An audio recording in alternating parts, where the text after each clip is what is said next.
Salut à tous, on se retrouve pour l'épisode 2872 du Zap Image. On commence aujourd'hui en ce samedi 30 mars avec des anniversaires et on commence tout d'abord avec l'un, peut-être le meilleur défenseur de l'histoire du football. Il s'agit de Sergio Ramos, il fête aujourd'hui son anniversaire, il fête aujourd'hui ses 38 ans Ramos. Et son palmarès est quand même exceptionnel, 4 fois la Ligue des Champions remportée du côté du Real Madrid, 5 fois la Liga, 4 mondiales des clubs, 4 Super Coupes d'Espagne, 3 Super Coupes d'Europe, 2 fois la Ligue 1 avec le PSG, 2 Coupes d'Espagne, 2 fois l'Euro avec l'Espagne, une Coupe du Monde et un trophée des champions. En gros, il a remporté tous les gros trophées disponibles, il les a remportés, Sergio Ramos. Très bon anniversaire à lui, donc 38 ans pour lui aujourd'hui. Donc joueur de Séville, n'oubliez pas qu'il est en fin de contrat, en fin de saison. On ne sait pas ce qu'il va faire, est-ce qu'il va rester à Séville, est-ce qu'il va partir ailleurs, est-ce qu'il va prendre sa retraite, on verra l'été prochain. Les autres anniversaires, il y a aussi un autre défenseur, tiens, c'est Agüer, le défenseur marocain de l'équipe de West Ham. Il fête aujourd'hui ses 28 ans. Ou Jota, tiens, joueur de l'équipe de Al Ittihad, qu'on va parler tiens, dans quelques minutes. Il fête aujourd'hui ses 25 ans.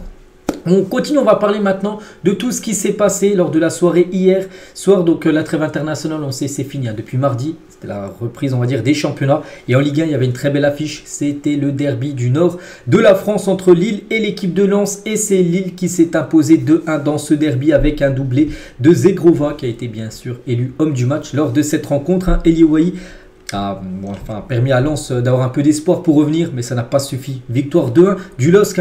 Et les Lillois restaient sur 3 matchs nuls consécutifs et montent sur le podium. Donc voilà, c'est bien des nuls parce que tu perds pas, mais tu gagnes pas. Donc 3 points pris sur les 9 points possibles lors des 3 dernières rencontres, mais là 3 points très importants. Ils sont actuellement 3e derrière le PSG et Brest, à cette équipe de Lille qui peut viser tout simplement la Champions League saison prochaine. Donc les statistiques de la partie, donc Lille a eu plus de tirs cadrés, plus de tout par rapport à cette équipe de Lens. Donc logiquement les Lillois se sont imposés lors de cette rencontre. Et Lille, roi du Nord, vu que c'est le derby, on voulait savoir si le nord de la France était plutôt rouge ou plutôt jaune. Bon, jaune et rouge aussi pour l'équipe de Lens. Bon, c'est rouge total vu que c'est bien sûr le LOSC vainqueur et ça fait la une du journal Équipe aujourd'hui. Donc l'affaire du Nord et son zoom un petit peu sur cette une.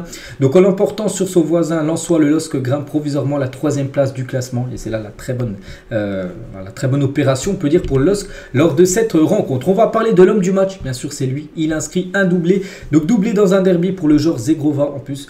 Sur le premier but qu'il marque. Donc c'était son premier ballon touché. Il n'avait pas touché le ballon du match. 8e minute, il touche le premier ballon de la rencontre. Et voilà. Un petit passement de jambes sur le défenseur du LOSC et Brice Samba n'a rien pu faire parce qu'il a très bien placé, on peut dire, sa frappe. Donc félicitations bien sûr à ce joueur qui pourrait peut-être viser peut-être un autre grand club européen la saison prochaine, on verra.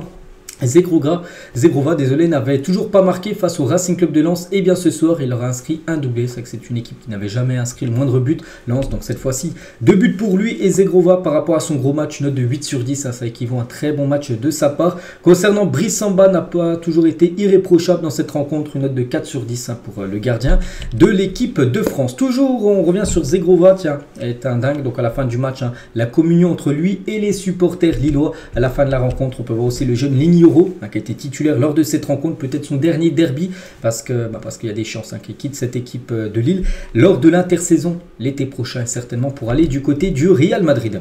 Et le LOSC a remporté 8 des 9 derniers derbys du Nord à domicile en Ligue 1. Donc voilà, souvent quand ils affrontent l'équipe de Lens, sur les 9 derniers, il y a eu quand même 8 victoires pour l'équipe de Lille.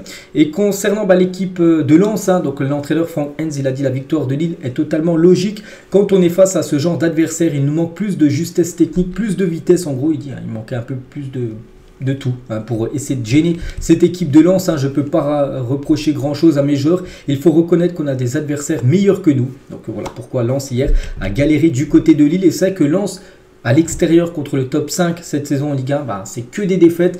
Donc Lens a perdu chacun de ses 5 déplacements contre les équipes du top 5 actuellement du championnat. Donc déplacement à Paris, ça avait été une défaite 3-1. Déplacement à Brest, ça a été une défaite 3-2. Déplacement à Monaco, un 3-0. Déplacement hier à Lille, 2-1. Et déplacement à Nice, ils avaient perdu 2-0.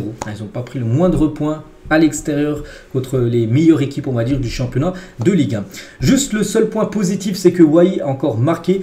Donc il a commencé remplaçant au début de match, mais il est rentré en cours de jeu et il aura été décisif à 6 reprises sur ses 6 derniers matchs avec le Racing Club de Lens. Donc 6 matchs, ces 6 derniers, pour 5 buts et une passe D. C'est juste le seul point positif, mais ça n'a pas suffi vu que son équipe s'est inclinée 2-1.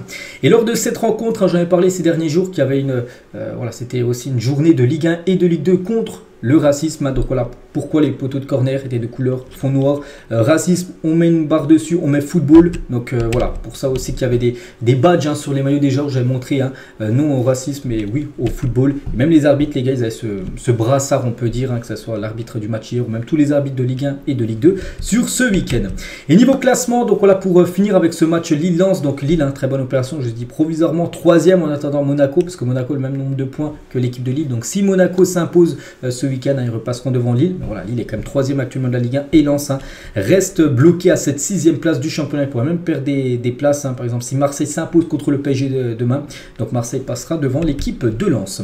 Le programme pour le reste des matchs de cette 27e journée de Ligue 1, donc aujourd'hui Metz-Monaco c'est à 17h, ce soir c'est Lyon contre l'équipe de Reims à 21h et demain Lorient-Brest c'est à 13h, ça sera un derby. Après il y aura Clermont-Toulouse, il y aura également Le Havre-Montpellier, Nice-Nantes à 15h, à 17h sera Strasbourg contre Rennes et demain soir le gros match Marseille contre le Paris Saint-Germain qu'on va parler là dans quelques minutes hein. Et il y a aussi une journée de Ligue 2 aujourd'hui au programme avec Saint-Etienne qui est actuellement je crois 3e hein, de la Ligue 2. Il se déplace du côté de Valenciennes qui est un futur adversaire de Lyon en demi-finale de Coupe de France. On peut voir que le leader la Auxerre joue pas là, hein. S'il joue pas là il doit jouer je pense lundi soir bien sûr leur match hein. Donc voilà le gros programme aussi du côté de la Ligue 2. Il y avait aussi une rencontre de Liga hier, on va parler hein, voilà, de ce championnat espagnol, c'était entre Cadix et Grenade, donc score final 1-0 pour Cadix. Donc le classement, bon ces deux équipes très mal classées parce que ces deux équipes actuellement dans la zone rouge. Donc Cadix avec cette victoire bah, reprend quand même 3 points et ils sont maintenant à 2 points de retard sur le Celta Vigo, la première équipe non relégable. Donc concernant Grenade hein, qui a quand même 9 points de retard sur Cadix, là c'était le match qu'il ne fallait pas perdre hier. Il fallait absolument s'imposer pour avoir l'espoir encore de rester en Liga.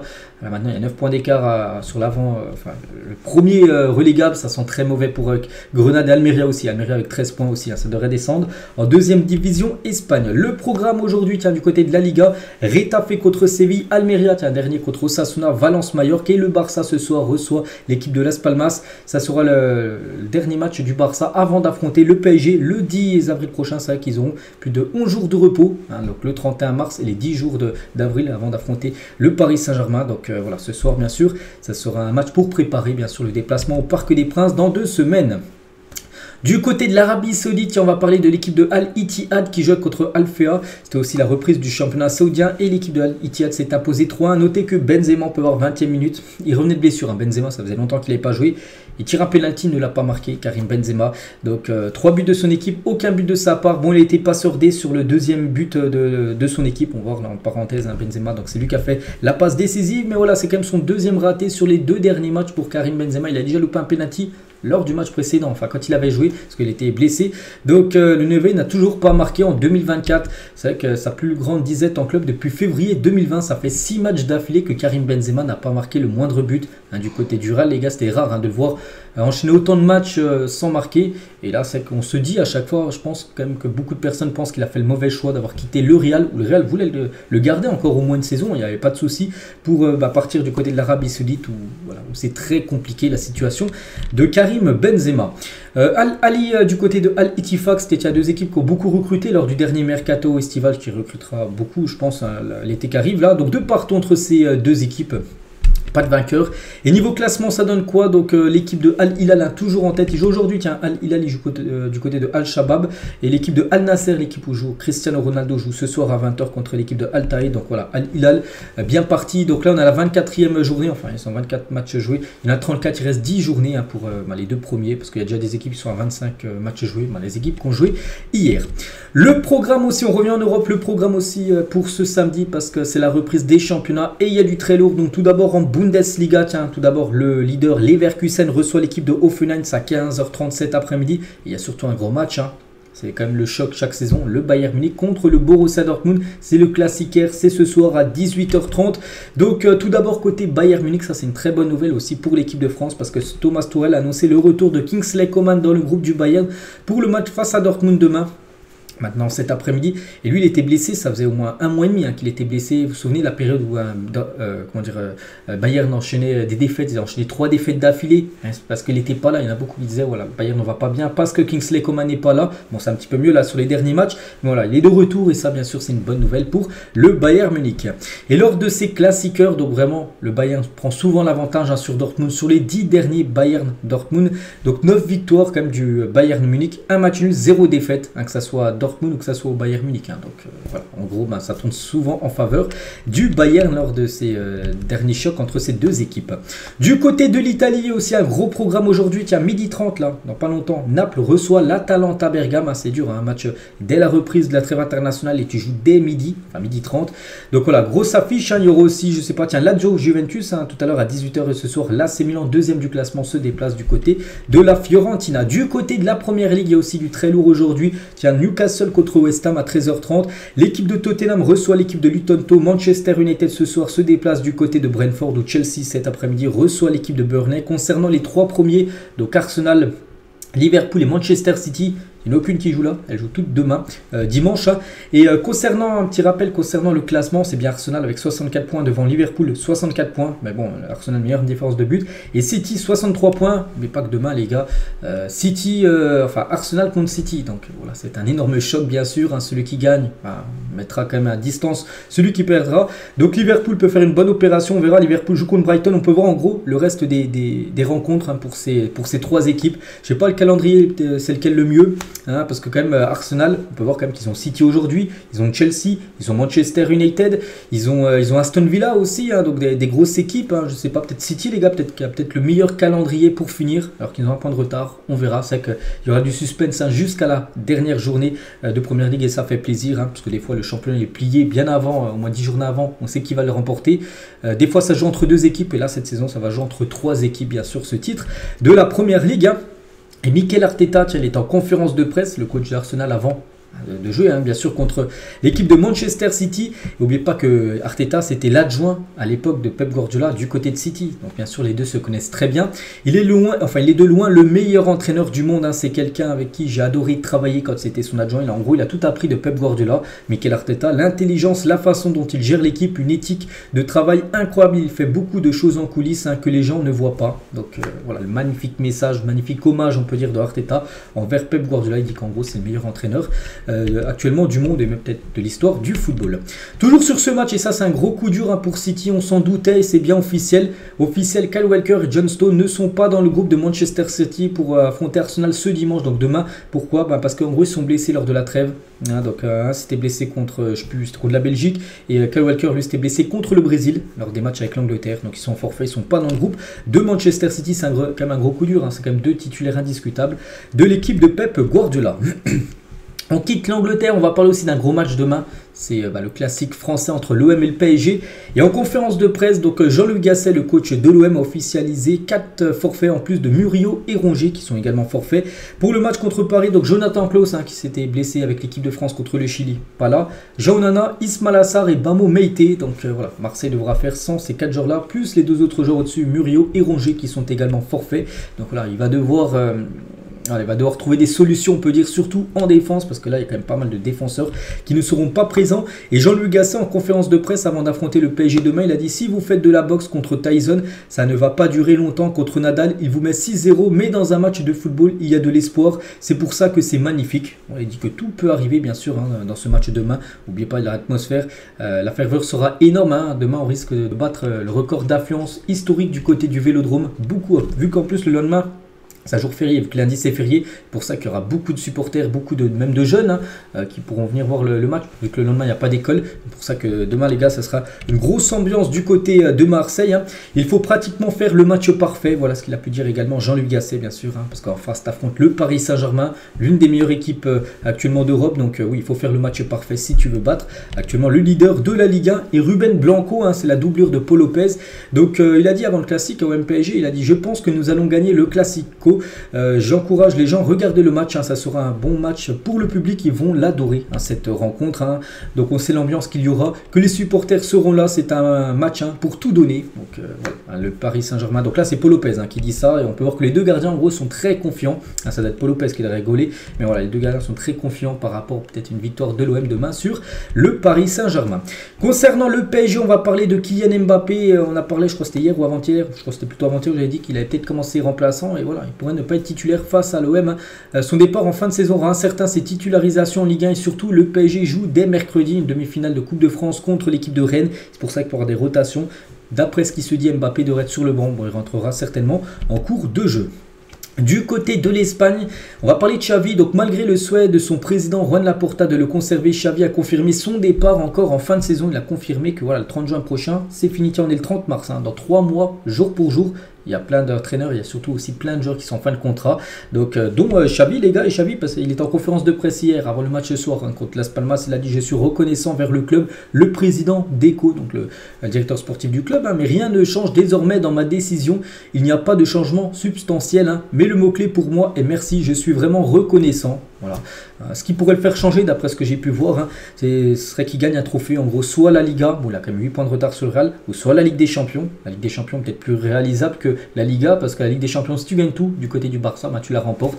Donc voilà, si vraiment il gagne un de ces deux trophées-là, il pourrait potentiellement rester au Barça, sinon il quittera le FC Barcelone en fin de saison. Et du côté du Barça, grosse frayeur hier, parce que Ter Stegen a connu une alerte au genou à l'entraînement, mais semble s'être relevé sans gravité. Une situation survient avant les chocs contre le PSG dans 2 semaines, et après le 21, là dans un peu 3 semaines, hein, il y a le match, le Classico contre le Real Madrid, parce que l'espoir est encore du côté de Barça de remporter la Liga.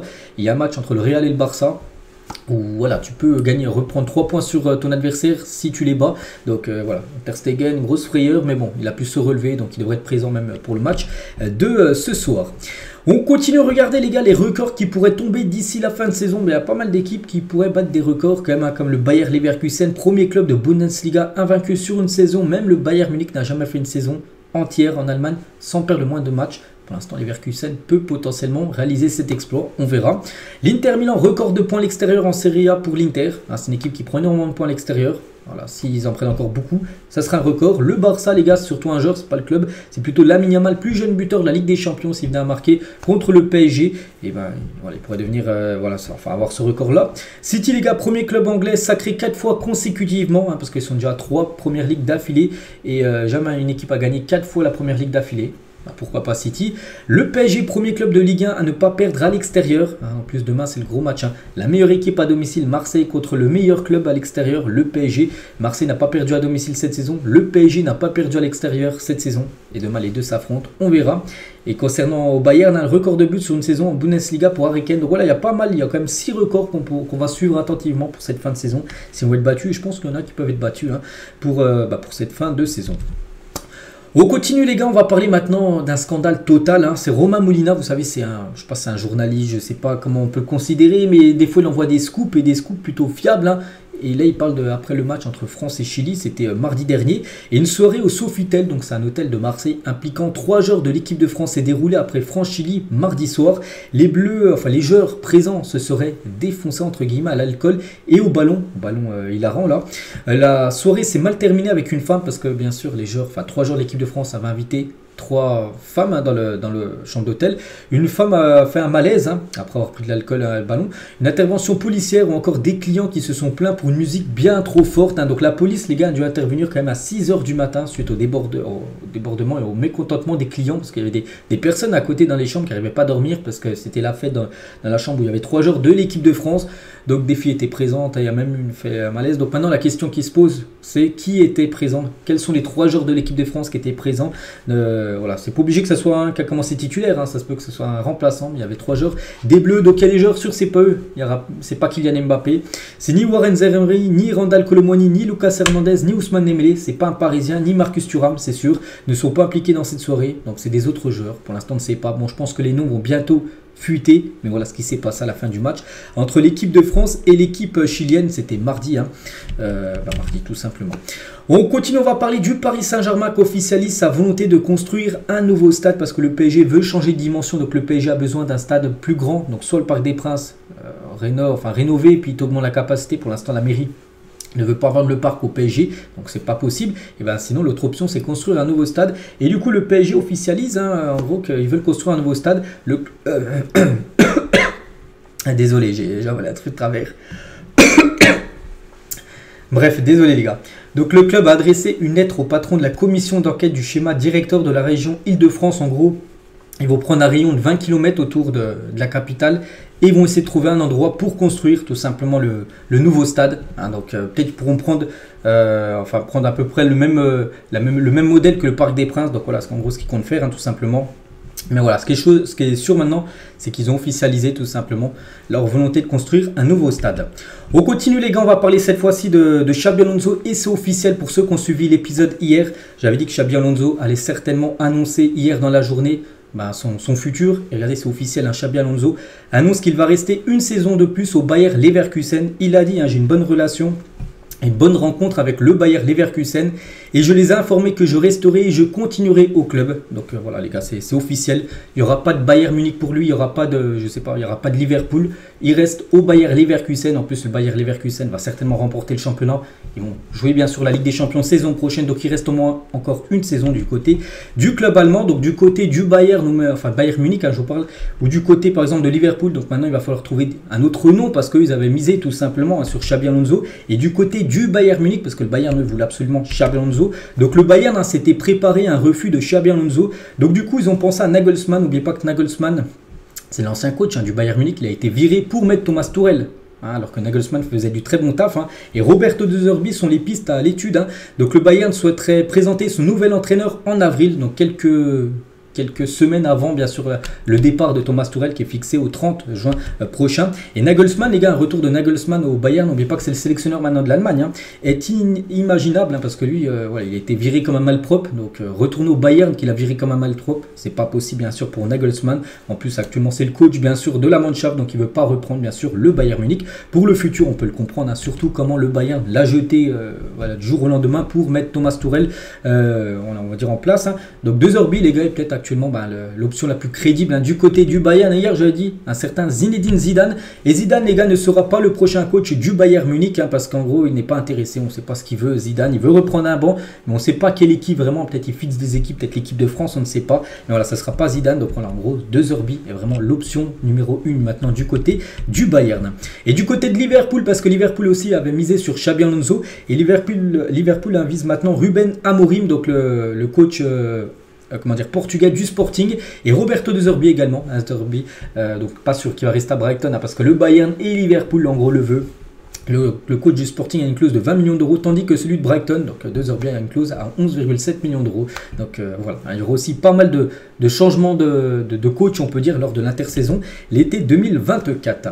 On va parler aussi de ce coach. Bon, je pense que personne ne le connaît. Pourtant, voilà, ce coach m'a fait parler de lui. Donc Willy Kirtz a été limogé de son poste d'entraîneur de l'équipe féminine de Leicester pour avoir enfreint le code de conduite du club. Qu'est-ce qu'il a fait? Donc l'entraîneur écossais est accusé d'avoir une relation avec une joueuse de son effectif. Une relation qui n'a rien d'illégal, si les deux sont ok, il n'y a pas de souci, mais qui est contraire au code de conduite interne du club anglais. Voilà, donc c'était pas le droit, t'as pas le droit en gros de faire ça, même si c'est légal. Si la fille bien sûr elle dit oui, il n'y a pas de souci, mais t'as pas le droit de faire ça parce que c'est marqué dans la conduite du club anglais et du coup il a été licencié. Donc du coup l'équipe féminine de Leicester devra trouver un nouveau coach.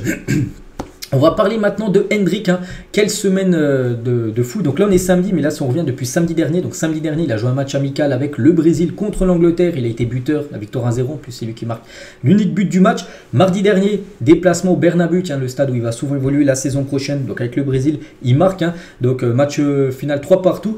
Et jeudi les gars, dans la nuit de jeudi à vendredi, donc il joue un match avec son équipe de Palmeiras. Et bien sûr il a marqué également. Donc il a marqué le but vainqueur pour envoyer Palmeiras en finale Paulista, qui est une coupe du côté du Brésil. Donc sur ces 3 derniers matchs sur la semaine, là 3 buts pour Hendrick. N'oubliez pas que ce crack arrivera le 1er juillet prochain du côté du Real Madrid. Regardez quand il a marqué, il a fait la célébration, il a pris un tapis avec l'écusson, le logo on peut dire de Palmeiras, il a levé. Voilà, ça fait cette photo légendaire.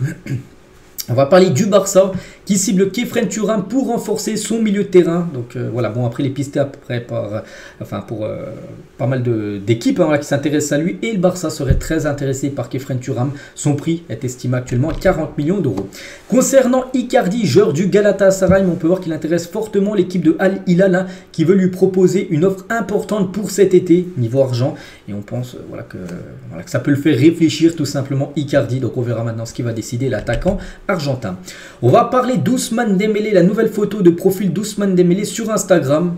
Voilà, regardez ce qu'il a fait. Bon, il n'a pas les laissé longtemps, il a peut-être laissé une heure, hein, mais regardez ce qu'il a mis. Bon, une photo de lui avec les lunettes, mais surtout ça nous fait penser, comment dire, à ce youtubeur, hein, que tout le monde connaît, le youtubeur marseillais, Mohamed Eni, qui lui aussi qui porte des lunettes. Hein. Donc on ne sait pas pourquoi il a mis ça, Ousmane Dembélé. Bon, depuis il a rechangé sa photo de profil, les gars. Maintenant c'est celle-là qu'il a mis. Mais voilà, il a laissé pendant une heure à peu près cette photo-là avec les lunettes, peut-être pour envoyer un pic tout simplement à Mohamed Eni avant le classique demain, bien sûr, entre l'OM et le Paris Saint-Germain.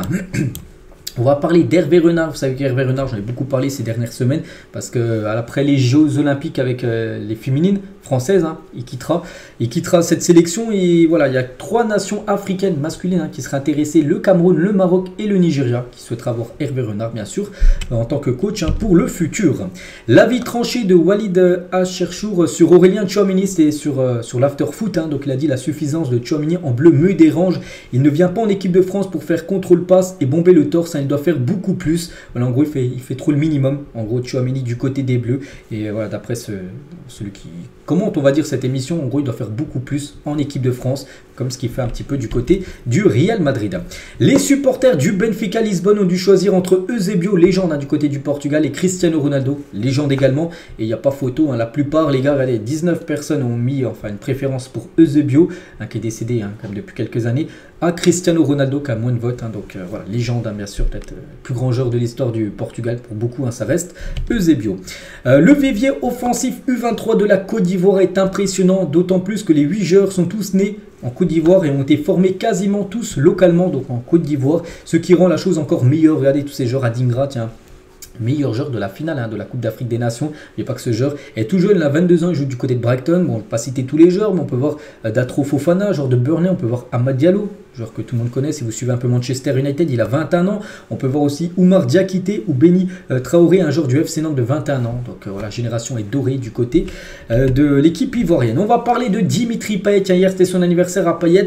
Mais il a pu rencontrer le président du Brésil, Lula, et Emmanuel Macron hier, parce que Macron actuellement il est en voyage un peu partout, il est au Brésil hier.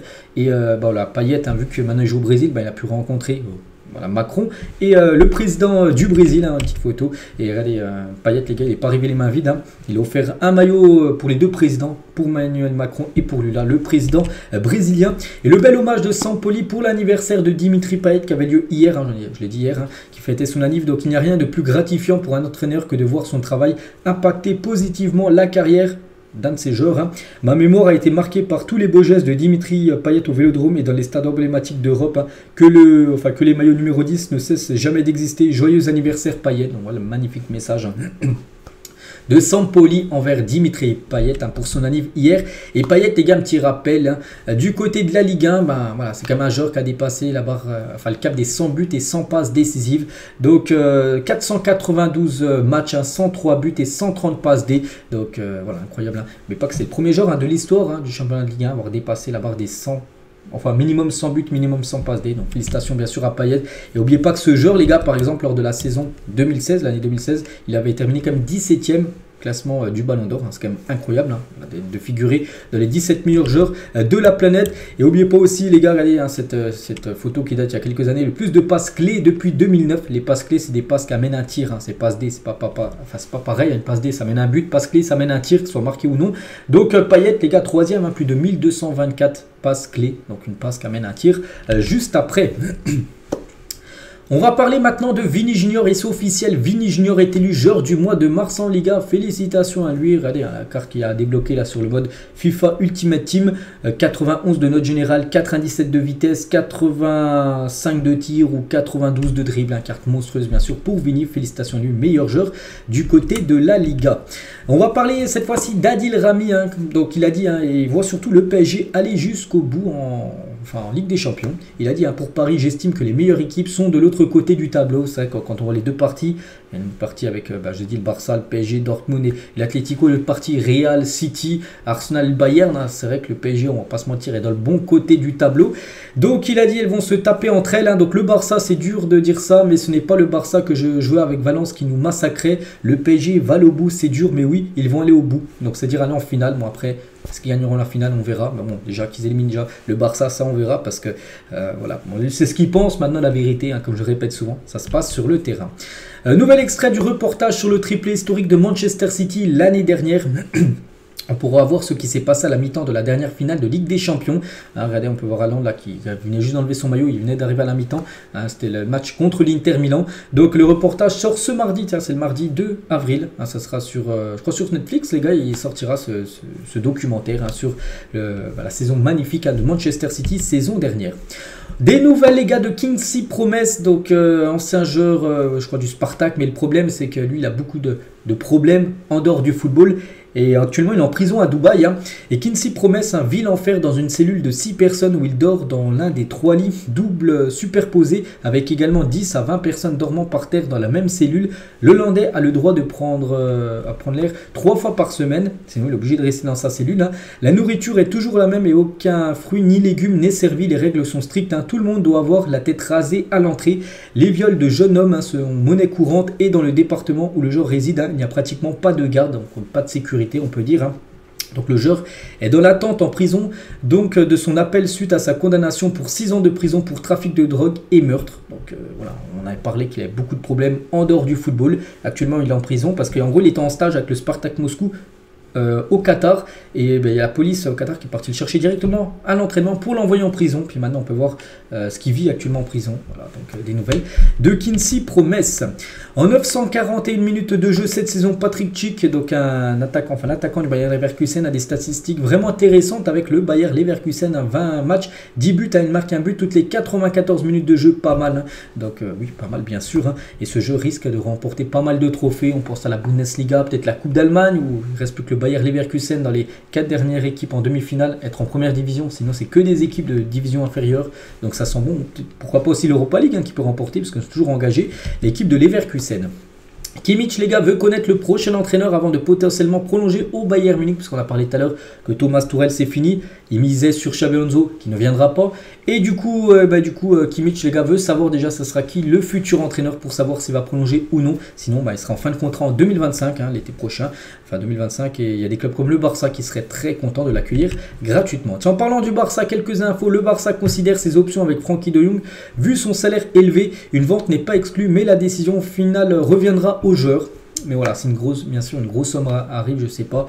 Je sais que Manchester United a toujours eu les yeux doux concernant Frenkie de Jong. Je sais pas, Manchester propose un 100 millions d'euros, bien évidemment Barça. Il pourrait le vendre. Toujours du côté du FC Barcelone, est optimiste quant à la participation de Pedri au quart de finale de Ligue des Champions contre le PSG, parce qu'avant-hier, jeudi, il a repris l'entraînement et le match est dans à peu près 13 jours contre le PSG, donc oui, il pourrait être apte à jouer.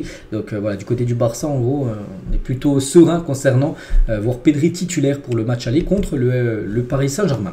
Toujours du côté du Barça, vient d'envoyer une offre de prolongation de contrat pour Cubarsí avec une augmentation de salaire, une clause de 1 milliard d'euros est prévue pour le jeune défenseur de 17 ans. Déjà lui, les gars, il a multiplié sa valeur, je crois c'est par 20, il était estimé à 1,5 million d'euros, c'était en décembre dernier, décembre 2023, et là au mois de mars, enfin même avril, 4 mois après, il coûte à peu près 25 millions d'euros. Donc ouais, il a pris, vu qu'il joue maintenant en équipe A du Barça, convoqué avec l'Espagne, donc bien sûr sa valeur a monté en flèche, on peut dire. Donc voilà, le Barça souhaite le prolonger tout simplement et lui mettre une grosse clause libératoire, comme ça aucune équipe bien sûr ira le chercher. Il est tout jeune, il a seulement 17 ans. Cancelo suscite un fort intérêt de la part de l'Arabie Saoudite pour cet été. L'équipe de Al Hilal est enthousiaste et pourrait faire une offre inaccessible pour Barcelone, voilà, pour l'avoir. Et parce qu'on ne veut pas qu'il appartient à City, et City bien sûr vendra au plus offrant. Donc si le Barça propose 20 millions d'euros et Al Hilal en propose 80, ils le vendront bien sûr. Du côté de l'Arabie Saoudite, après il faut que le joueur bien sûr soit aussi ok pour rejoindre le championnat saoudien. La Première Ligue a introduit une règle de mi-saison pour empêcher les ramasseurs de balles de donner directement les ballons aux joueurs. Voilà, une petite info de plus du côté de la Première Ligue. Des nouvelles concernant Nabil Fekir. Donc Galatasaray s'intéresse fortement à Nabil Fekir pour cet été. Le club saoudien, enfin les clubs saoudiens sont aussi dans la course. Donc pas sûr qu'il reste du côté de Betis. En plus, ça fait longtemps qu'il est au Betis. Il a le brassard de capitaine. Bien sûr, c'est une légende de ce club. Donc voilà, il pourrait peut-être changer d'air. Pourquoi pas en Turquie ou pourquoi pas en Arabie Saoudite pour Nabil Fekir. Concernant Neymar, les gars, regardez le message de David Beckham sur son compte Instagram. En gros, welcome, donc bienvenue à Miami, mon ami. Voilà, je t'invite à un dîner. Voilà, seulement un dîner, mais peut-être, bien sûr, si Beckham va parler à Neymar, c'est peut-être aussi pour essayer de le convaincre qu'il vienne signer du côté de l'Inter Miami. N'oubliez pas que Beckham a fait venir Messi ou même Suarez du côté de Miami. Et peut-être qu'il veut remettre ce trio, la MSN, Messi, Suarez, Neymar. Les trois à l'époque du côté du Barça, ils ont tout gagné. Les trois peut-être du côté de l'Inter Miami. Il ne manque plus que Neymar, parce que les deux sont déjà, enfin Messi et Suarez sont déjà dans ce club de l'Inter Miami. On va parler de Gérard Piqué, classe les attaquants du Barça. Pour lui, il est le numéro 1, c'est bien évidemment Léo Messi. Deuxième, il a mis Zlatan Ibrahimovic, voilà, en deuxième position. Lewandowski, troisième, il a mis, je crois, David Villa, quatrième. Et Luis Suarez à la cinquième position. Bon, je trouve Suarez un peu loin quand même, j'aurais mis au moins dans le top 3, au moins Suarez. Bon, voilà le classement de Gérard Piqué. Du côté, du Barça, parce qu'il a entraîné le Barça ou même d'autres clubs, Pep Guardiola, regardez tout quand même les énormes attaquants qu'il a pu coacher dans sa carrière. Donc Kun Agüero, Zlatan, Thierry Henry, Lewandowski, Messi, Haaland, Thomas Müller ou même Samuel Eto'o. C'est vrai qu'il a coaché pratiquement les meilleurs attaquants de l'histoire du football.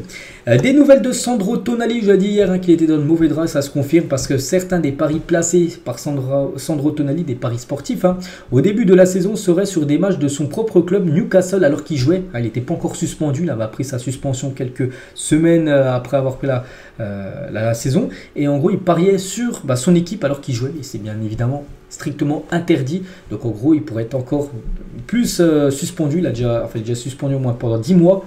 Ça pourrait être augmenté, on peut dire, sa suspension. Albert Ellis a rendu visite à ses coéquipiers. Ça, c'est une très bonne nouvelle. Lui qui a vécu, c'était un traumatisme crânien. Il était même parti dans le coma. C'était à peu près dans le coma. Il y a à peu près un mois après un match avec l'équipe de Bordeaux. Donc hier, il est parti rendre visite à tous ses coéquipiers du côté du centre d'entraînement des Girondins de Bordeaux. Ça, c'est très bonne nouvelle.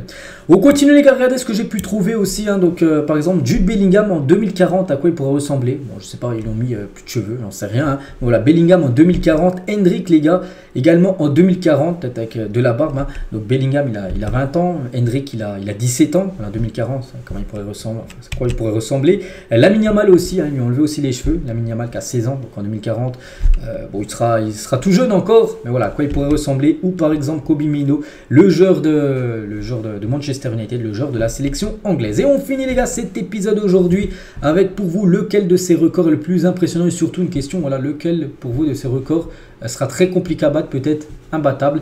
Lewandowski 5 buts en 9 minutes, Mané un triplé en 176 secondes, ça fait 3 minutes. Ça aussi c'est énorme. Cristiano Ronaldo 17 buts en 11 matchs de LDC et Messi 91 buts sur une année civile. C'est vrai que c'est des records quand même monstrueux. Bon, je pense celui qui sera battu plus vite, reste comme Ronaldo, 17 buts en 11 matchs de Ligue des Champions. C'est vrai que c'est, voilà, tu te dis c'est quand même énorme ce qu'il avait marqué, mais je pense que ça pourra se battre. Messi, ça va être compliqué, 91 buts, c'est quand même exceptionnel ce qu'il avait réalisé. Léo Messi, pour moi le plus dur, c'est quand même Lewandowski, 5 buts en 9 minutes. Je pense que c'est très compliqué de battre ce record. Dans le futur, dans l'histoire du football, on verra. Donc voilà les gars ce qu'on va dire aujourd'hui. J'espère que ça vous a plu. On se retrouve demain dimanche pour le prochain numéro. Je vous souhaite une très bonne journée et à demain.